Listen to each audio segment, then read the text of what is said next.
শকত ভাই, ও না, গলা ব্যথা আমাদের শফিক ভাই বলুক।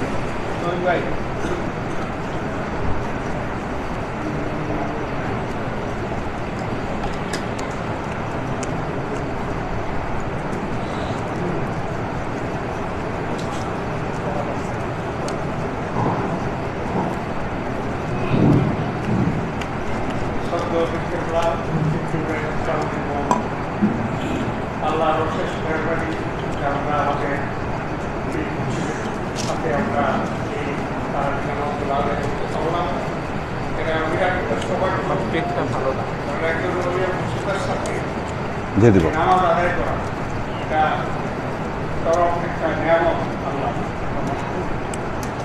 সবচেয়ে বড় জিনিস হল আমরা যখন নামাজ পড়তে আসতেছি, এটা হচ্ছে বিরাট আল্লাহ রহমত নামে আসা সম্ভব। কারণ রাস্তাঘাটের যে অবস্থা, এতে অনেক পরে আমাদের আসতে হয়, কিন্তু আমরা যে সময় মতো আসতে পারতেছি, এটি বিরাট একটা আল্লাহ এমন এবং আল্লাহ সাহায্য ছাড়া একটা সম্ভব। বাকি যে রোজাগুলো রয়ে গেল, আমাদের প্রত্যেকের শারীরিক সুস্থতা, বিশেষ করে আমাদের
সুলতান বলুন, সুলতান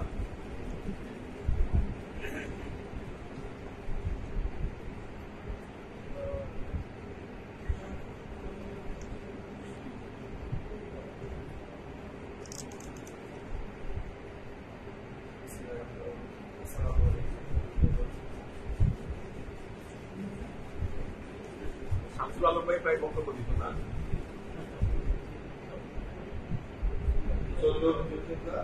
আসসালামু আলাইকুম।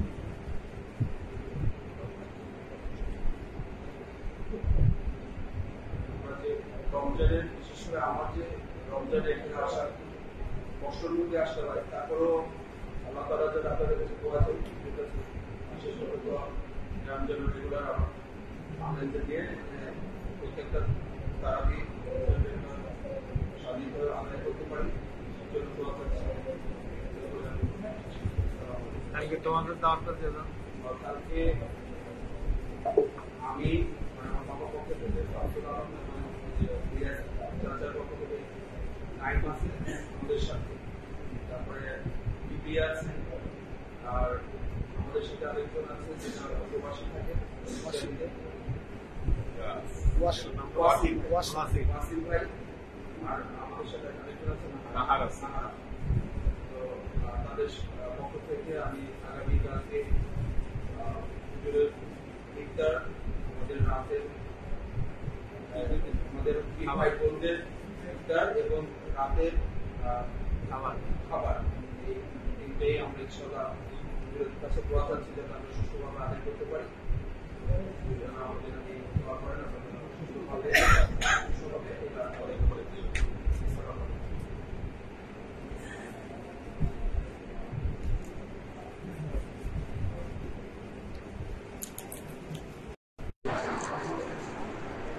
নাহমাদুহু ওয়া নুসাল্লি আলা রাসূলিহিল কারীম, আম্মা বা'দ। আমরা দানের আয়াত নিয়ে আলোচনা করছি না। আল্লাহ প্রথমে দানের পুরস্কার ঘোষণা করলেন। একটা দান করলে 7টা করে শীষ বের হবে, প্রতিটা শীষে একটা করে দানা, অর্থাৎ 1 টাকা দান করলে 700 টাকা সেটার রিওয়ার্ড হবে, 700 গুণ। তার মানে এটার অর্থই হচ্ছে 700 গুণ, দানের রিওয়ার্ড 700 গুণ।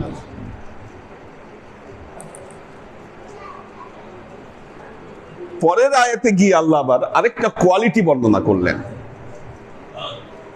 আল্লাহ তো বলছে 700 গুণ দিবে, কিন্তু আপনি কি দান করার সময় এই 700 গুণের আশা নিয়ে দান করবেন কি করবেন না, এই বিষয়টা আল্লাহ আবার এর পরের আয়াতে আল্লাহ পরিষ্কার করছেন, একটু আলোচনা করছেন। বলছেন আল্লাযীনা ইউনফিকুনা আমওয়ালাহুম ফী সাবিলিল্লাহ, আল্লাযীনা যারা, ইউনফিকুনা দান করে, ফি সাবিলিল্লাহ, আমওয়ালাহুম ফি সাবিলিল্লাহ যারা আল্লাহর পথে তাদের মালকে যারা দান করে দিল, সুম্মা লা ইউতবিউনা মা আনফাকু মান্নাও ওয়ালা আযা, এবং দান করার পর দুটো জিনিসের উদ্রেক ঘটাবে না। মারাত্মক কথা বলছে আল্লাহ। আল্লাহর পথে দান করে দিয়েছে, দেওয়ার পর আল্লাহ বলছেন সুম্মা, অতঃপর, লা ইউতবিউনা, ইত্তেবা করা, খুঁজে বেড়ানো, এ খুঁজে বেড়াবে না, মা আনফাকু, যেই দানটা সে করেছে এই দানের পিছে পিছে সে ছুটবে না। 2 ধরনের জিনিস তালাশ করবে না, একটা হলো মান্নাউ ওয়ালা আযা। মান্না মানে কি? আল্লাহ বনি ইসরাইলকে মান্না সালোয়া দিছিলেন, তার মানে কি? নিয়ামত। অর্থাৎ এই যে দান আপনি করলেন, এই দানের বিনিময়ে আপনি কোনো সুবিধা, আশা, এগুলা কোনো কিছু আপনি খোঁজ করবেন না। দ্বিতীয়ত হলো ওয়ালা আযা, দানের দ্বারা কোনো কষ্টের উদ্রেক করা যাবে না। বিষয়টা একটু ক্লিয়ার করি। ধরেন আপনি এমন জায়গায় দান করলেন, দেখবেন যে নির্বাচনকালীন সময় অনেকের দানবীর হয়ে যান। কেন? এইখানে দান করলে, উপকার করলে আমার পাবলিসিটি হবে, মানুষ আমাকে ভোট দিবে, অথবা মানুষ জানবে আমি দানবীর, অথবা আমি যদি এই জায়গায় দান করি আমার এই সুবিধা লাভ হবে, আমি এই দান করার ফলে, আমি এই মানুষগুলোকে উপকার করার ফলে আমি তাদের কাছ থেকে এই সুবিধাগুলো আমি লাভ করতে পারি। কত মারাত্মক কথা দেখেন। কেমন সুবিধা? আমাকে দেখলে হয়তো লম্বা করে একটা সালাম দিবে, কি এটাও হতে পারে সুবিধা। আমাকে দেখলে হয়তো একটু খাতির করবে, কি আমাকে দেখলে হয়তো একটু মেহমানদারি করবে, হতে পারে। এই সামান্য সুবিধাও না, যেহেতু আল্লাহ কোরআনে বলছে এটা করা যাবে না। নাম্বার 1। দ্বিতীয়ত হলো ওয়ালা আযা, কোনো কষ্টের উদ্রেক করা যাবে না। দান দিয়ে কেমন কষ্ট, দানের সাথে কষ্টটা কিরকম? আপনি দান করলেন, পরবর্তীতে আপনি আজীবন তাকে কথা শুনাইলেন, বেটা তুই তো আমার দান দিয়া চলছিস, আরে বেটা আমি যদি তোকে ওই সময় সাহায্য না করতাম তোর আজকে কি অবস্থা হতো, কি তোর বাপ দাদারা তো আমাদের থেকে দান নিয়ে চলছে, দান নিয়ে চলে তো তোরা এত বড় হয়েছিস। কি দান করলেন ঠিকই, কিন্তু কি করলেন? এই দানের দ্বারা আপনি কষ্ট দিতে ছাড়লেন না। এই যে আপনি কথাটা বললেন, এই কথাটা কার মনে কতটুকু কষ্ট উদ্রেক করবে, কিরকম সমস্যা তৈরি করবে, এটা কিন্তু আপনি একেবারেও ভেবে দেখলেন না। আমাদের কিছু ছবি ভিডিও ভাইরাল হয়, দান করতে গেছে মাইর দিচ্ছে লোকদেরকে, একটা শাড়ির বদলে আরেকটা শাড়ি চাইছে, থাপ্পড় মারতেছে ধরে ধরে। এই যে আজা, কাজেই দান হতে হবে এই দানের বিপরীতে কোনো উপকারিতার আশা, এটা আল্লাহ বলছে করতে পারবে না। দ্বিতীয়ত হলো এটার দ্বারা কোনো কষ্ট উদ্রেক করা যাবে না। এখন আপনারা বলতে পারেন তাহলে উপকারিতার আশা করা যাবে না, তাহলে আল্লাহ তুমি কোরআন শরীফে এত উপকার কেন বর্ণনা করছো দানের? সেটা আল্লাহর ব্যাপার, সেটা আল্লাহর ব্যাপার। আপনি তো নিজেকে দাবি করছেন আপনি মুসলিম, আল্লাহর প্রতি সমর্পিত আপনি, উনি আপনাকে দয়া করে যা দিবে এটা ওনার ব্যাপার। কি এটা ওনার ব্যাপার। এবং মনে রাখবেন, উনি যখন কারোর উপর দয়া করে, ওনার দয়া থেকে যখন রিওয়ার্ড আসে সেটা কিন্তু কম সম আসে না, যখন আসে বিরাট আকারে আসে। কিন্তু আমরা কি করি, আমরা পরিবেশ নষ্ট করি, অন্তরের পরিচ্ছন্নতা নষ্ট করি। যখন দান করি দেখি যে না, দানের কোনো উপকার আসতেছে না, তাহলে আল্লাহ বহুত দান করছি, দেখছি না কোনো লাভ হয় নাই, দানই করবো না। যা আছে মানুষের মধ্যে এমন বহুত মানুষ যে আল্লাহ আমি দান করে দেখছি, আমার দান করে কোনো লাভ হয় নাই। এখন আল্লাহকে আপনি ঠেকাবেন কি দিয়ে? কোনো উপায় নেই। আল্লাহ, কোরআন তো সংবিধান। এই যে বলেছিলাম মানুষের একটা ভালো ওসিলা, শয়তান তৈরি করে আল্লাহ মানুষের একটা ভালো ওসিলা করে দিয়েছে। যত আকাম কুকাম যাই কিছু করে সব দোষ শয়তানের। আল্লাহ তুমি তো শয়তান তৈরি করছো, তাও দোষ আল্লাহর উপর ফালায় না, যে না আল্লাহ নাউজুবিল্লাহ, যে আল্লাহ তুমি করাইছো দেখে আমি করছি, এটা শয়তান করছিল। শয়তানের পরে আর কারো সাহস নেই, ওই শয়তানের পক্ষেই হয়েছিল যে আল্লাহ আমার কি দোষ, তুমি না করাইলে কি আমি এটা করতে পারছি? আদম বলছে আল্লাহ আমার ভুল হয়েছে, আমারে মাফ করে দাও। শয়তান বলছে আল্লাহ তুমি আমারে করাইছিল, তোমার দোষ। আমরা তো সবকিছু শয়তানের উপর দায় চাপাই, কিন্তু রমজান মাসে শয়তানের উপর দায় চাপাবেন, এই প্রসেস আল্লাহ বন্ধ করে রাখছে। আল্লাহ বলছে আমি আটকে দিয়েছি শয়তানরে, এখন তুই দোষ কার উপরে ফালাবি? ফেল। আল্লাহ বলছে আমি বাইন্দা রেখেছি শয়তানরে আমি রমজান মাসে, এখন দোষটা কার উপরে ফেলবেন আপনি? কারোর উপর ফালানোর কোনো উপায় নেই।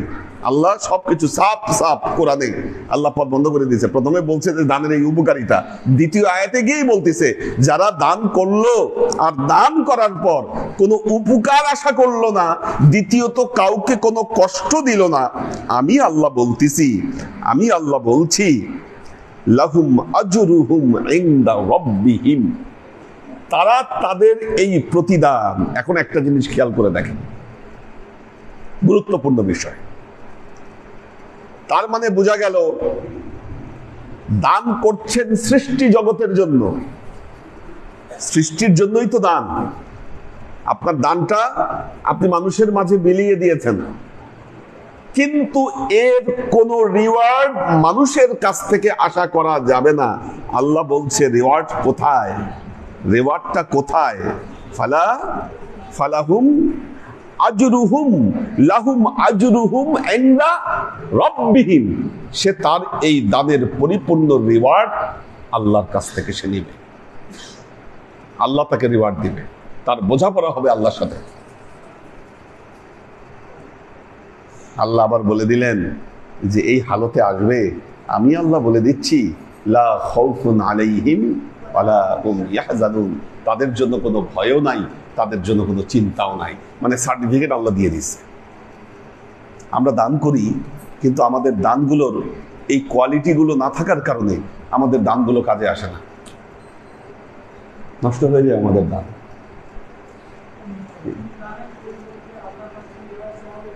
হ্যাঁ,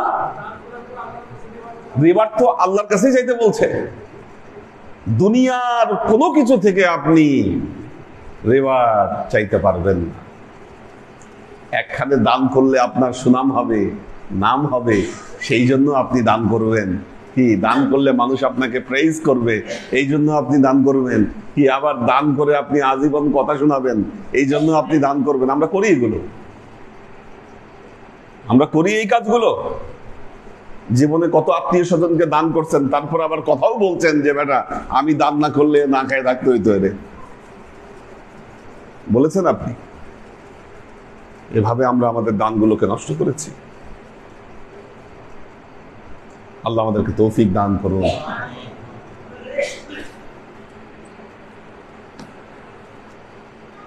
আল্লাহুম্মা আমিন। ربنا ظلمنا أنفسنا وإن لم تغفر لنا وترحمنا لنكونن من الخاسرين. ربنا تقبل منا إنك أنت السميع العليم وتب علينا إنك أنت التواب الرحيم. اللهم إنا نسألك علما نافعا رزقا واسعا عملا مقبولا شفاء من كل داء قلبا خاشعا ذهنا ذاكرا إيمانا كاملا توبة قبل الموت راحة عند الموت ونجاة بعد الموت. اللهم إنا نسألك رحمتك في كل درجة فلاح في كل أمر ونعوذ بك من الشرك والشك والنفاق والبدعة ومن كل وسوسة الشيطان. سبحان ربك رب العزة عما يصفون سلام على المرسلين والحمد لله رب العالمين.